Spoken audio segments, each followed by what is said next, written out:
প্রসঙ্গ আসছে বলে দেই। হযরতে আব্দুল্লাহ ইবনে মুবারক, কি নাম বলেন? আব্দুল্লাহ ইবনে মুবারক, ভুবন বিখ্যাত একজন মুহাদ্দিস, ভুবন বিখ্যাত একজন তাফসীর কারক, ভুবন বিখ্যাত একজন বুজুর্গ আল্লাহওয়ালা। নাম বলেন আব্দুল্লাহ ইবনে মুবারক। এমন কোন ইমাম নাই, এমন কোন মুয়াজ্জিন নাই, এমন কোন হাফেজ ও আলেম নাই যে এই নামটা জানে না। কি নাম বলেন? আব্দুল্লাহ ইবনে মুবারক। হজে যাবে, টাকা কড়ি জমা করেছে, আত্মীয় স্বজন দাওয়াত দিয়েছে, আয় রে আয় আব্দুল্লাহ মুবারক হজে যাবে। ভাই বোন, ভাগনা ভাগ্নি, নাতি পুতা, ভাই বোন, আত্মীয় স্বজনকে কোথায় আছো আসো, আমি হজে যাব।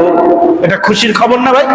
আমি হজে যাচ্ছি, আত্মীয়দের একবেলা খানা খাওয়ার, এটা তার হক।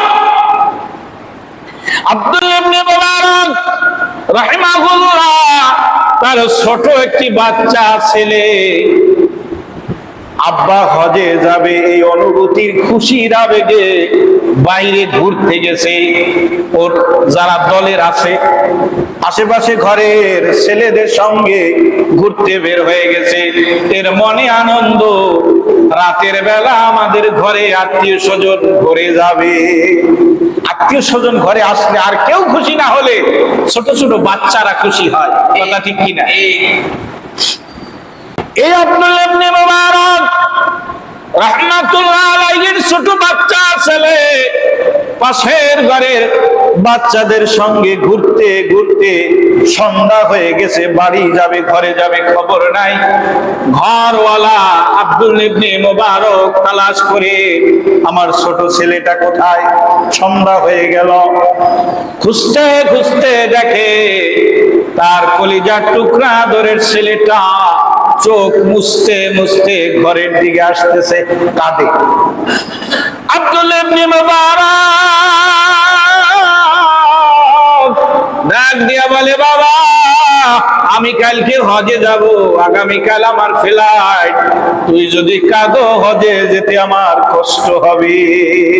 কাঁদো কেন? কি আফসোস, কি দুঃখ? ছেলেটা ডাক দিয়া বলে, বাবা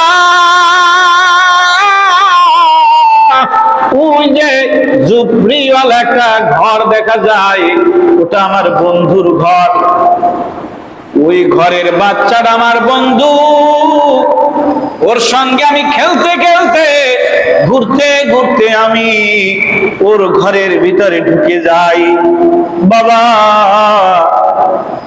ওর মা বাবা ওই বাচ্চাটাকে গোশত খাইতে দিল, আমি চাইলাম আমাকে দিল না।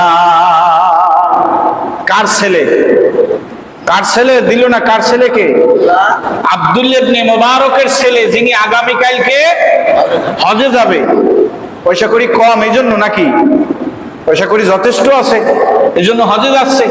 তার ছেলেকে প্রতিবেশী, ওই ছেলেটার বন্ধু খেলতে খেলতে ঘরে ঢুকছে। ওই ঘরে ওর মা বাবা ওই বাচ্চাকে, নিজের বাচ্চাকে গোশত দিল, আর আব্দুল্লাহ ইবনে মুবারকের ছেলেকে গোশত রান্না দিল না। কষ্ট জাগে কি জাগে না? বাচ্চা দুইটা, একটা বাচ্চার হাতে কিছু দিলেন, আর একটা বাচ্চাকে দিলেন না, ওই বাচ্চাটার মনে কষ্ট জাগে কি জাগে না? বাচ্চাদের কষ্ট একটু বেশি হইলে ওরা কাইন্দে দেয়। কথা ঠিক কিনা? আব্দুল্লাহ ইবনে মুবারক ছেলেটার হাত ধরে বলে, তুই কি বলেছিলি? এই ঘরওয়ালারা আমি আব্দুল্লাহ ইবনে মুবারকের ছেলে। হ্যাঁ বাবা, আমি বলেছিলাম আমি আব্দুল্লাহ ইবনে মুবারকের ছোট ছেলে, আমি বুঝি না। তোরা গোশত খাও, আমাকে এক টুকরা গোশত দে, আমার লোভ হয়েছে, আমি খেলতে খেলতে ক্ষুধা লেগেছে, আমাকে একটা পিস গোশত দে। বাবা দিল না, দিল না, না দিল না। চলো তার বাড়িতে আমি যাব, তোমার বন্ধুর বাড়িতে আমি যাব। ছোট ছেলেটা আব্দুল্লাহ ইবনে মুবারক, রাত হয়ে গেছে, ঘরে মেহমান ভরপুর হয়ে গেছে, ঘর টয়টুম্বু হয়ে গেছে মেহমানে। কিন্তু ছেলের দুঃখ দুর্দশা হতাশা দূর করার জন্য ছেলের হাত ধরে ভুবন বিখ্যাত একজন আলেম, নামি দামি আল্লাহওয়ালা বুজুর্গ, ওই সন্ধ্যার পরে ছেলের হাত ধরে তার বন্ধুর বাড়ির দিকে রওনা। কিছু দূর যাওয়ার পরে ছেলে ফোপায় ফোপায় কাঁদে, বলে কাঁদিস না, তোর গালে গোশত না দিয়ে আমি তোর বাবা হজে যাব না। আমি জিজ্ঞেস করবো আমার ছেলেকে কেন গোশত দিলে না?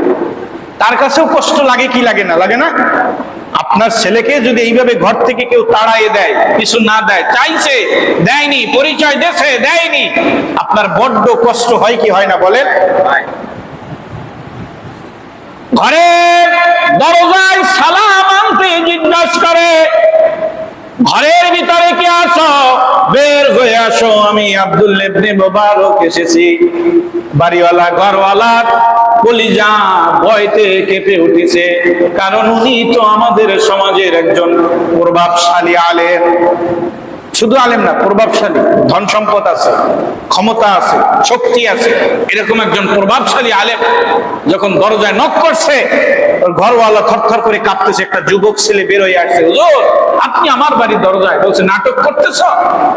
তার মানে আমার বাচ্চা তোমার ঘরে এসেছিল, তোমার ছেলের সঙ্গে খেলা করতে করতে আমার অবুঝ বাচ্চা নিষ্পাপ মাসুম বেগুনা এই ছেলেটা তোমার ছেলেকে খাবার দিলে আর আমার ছেলের হাতে খাবার দিলে না।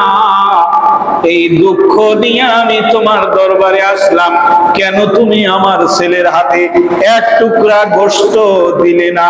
কি অপরাধ আমার ছেলে করেছে বলো? যুবক ছেলেটার মাথাটা নিচু করে দিয়া দুই চোখের পানি ছেড়ে দিয়া বলে, হুজুর বেয়াদবি মাফ করে দেন আমাকে। হুজুর আমার ঘরে আজ 3 দিন পর্যন্ত কোনো রান্না হয় না, কোনো খাবার আমার ঘরে নাই। আমি যে চাল দিয়া বাচ্চাদের খাবার দেব, চাইলো নাই, ডাইলো নাই, গম রুটি জব আটা কিছুই আমার ঘরে নাই। বাচ্চাদের অনাহারের কান্না সহ্য করতে পারি নাই।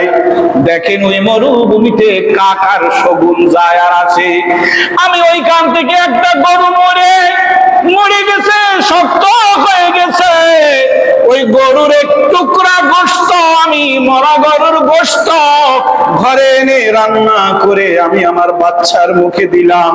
হুজুর এই মরা গরুর গোশত আপনার বাচ্চার জন্য হারাম আর আমার বাচ্চার জন্য হালাল। হুজুর আমি এজন্য আপনার ছেলের হাতে গোশত দেইনি, এটা মরা গরুর গোশত, ক্ষুধা নিবারণের জন্য, জীবন বাঁচানোর তাগিদে মরা গরুর গোশত খাওয়া জায়েজ, তাই খাইলাম।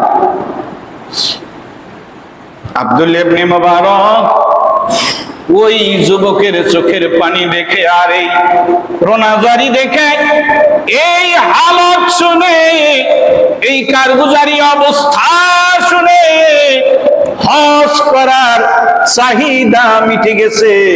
যে আল্লাহ আমাকে আগে জিজ্ঞাসা করবে হজ সম্পর্কে নয়, এই প্রতিবেশী সম্পর্কে।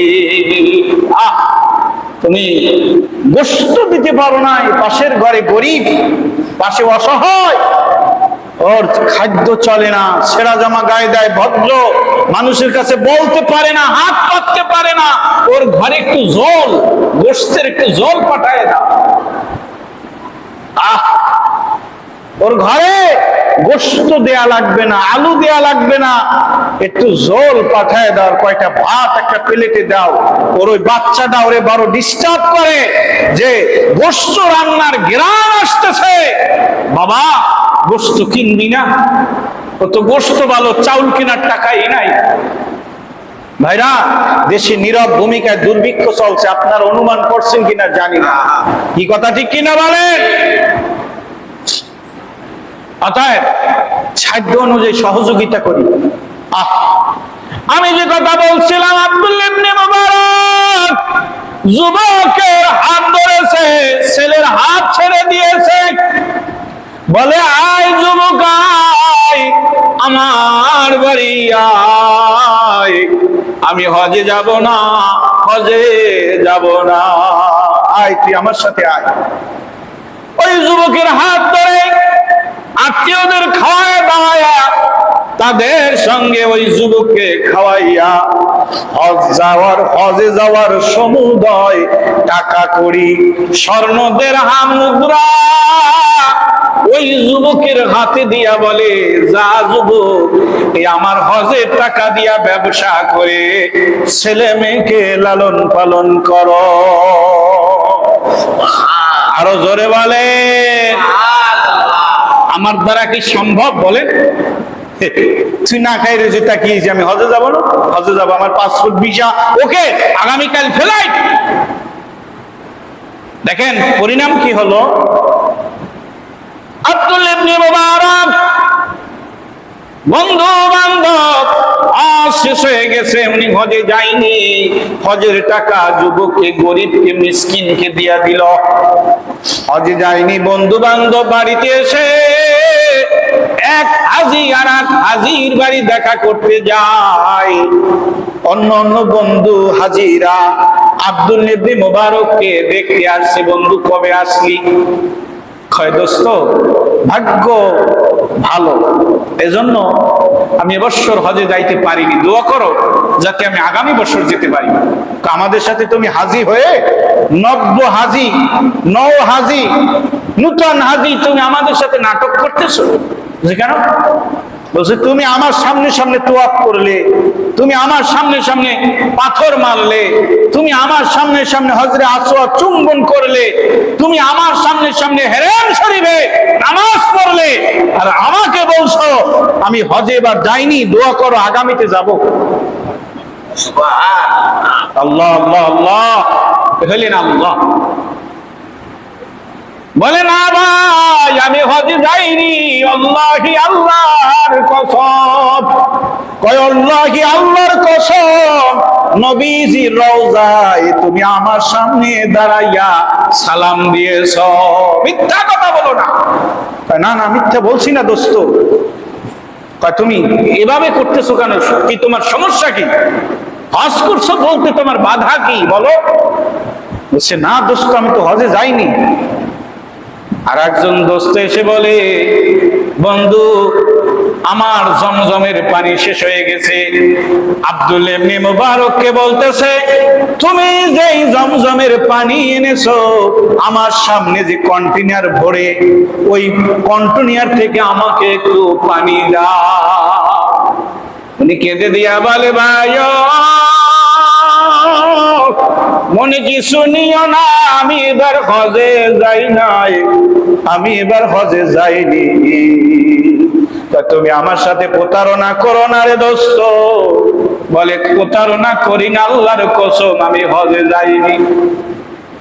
আর একজন সাক্ষী দিয়া বলে, তুমি তো আমার সামনে আরাফার ময়দানে নামাজ পড়লে, আমার সামনে মুজদালিফায় মাকামে ইব্রাহিমে দাঁড়াইয়া নামাজ পড়লে, এভাবে তুমি পাইতে গেলে কেন? আব্দুল্লাহ ইবনে মুবারক বুঝতে বাকি নাই, ডাক দিয়া বলে, বুঝেছি বুঝেছি ভাই, আমার এবার হজ না করেও হজ কবুল হইয়া গেছে, আমি বুঝতে বাকি নাই। তিন বন্ধু বলে, বন্ধু হজে যাওয়ার আগে কি করলি? কয় এই কাজটা করেছি। তিন বন্ধু জীবনের ভিতরে লিখেছে, দোস্ত তোমার এই দানটা আল্লাহর কাছে এমন প্রিয় হয়েছে, তোমার চেহারার একজন ফেরেশতা দিয়া হজ করাইয়া মাকবুল হজের সওয়াব তোমার আমলনামায় দিয়া দিছে। লিল্লাহি তাকবীর। এলেন আল্লাহ এই উপস্থিতি। এই জন্য গরিব সদয় হন তাদের প্রতি, প্রতিবেশী গরিব খোঁজ খবর নেন, জান্নাতে যেতে পারবেন সহজে। কারণ আমাদের যে নামাজ কালাম, আমাদের যে ইসলাম মানা, এতে ভরসা করা যায় না। এই কথা ঠিক কিনা বলে? ওই দিকে একটু নজর দেন। আয় হায়, ওই লোকটা হাঁটতে পারে না, ঔষধ কেনার টাকা নাই। ওই লোকটা বাজার করতে পারে না, বাজার করার খরচ নাই। একটু খবর নেন, 10টা টাকা দেন, 10 টাকা। একটা চায়ের পয়সা, একটা চায়ের পয়সা। একটা কফি খাইতে গেলে বাজারে কয় টাকা লাগে? 20 টাকা।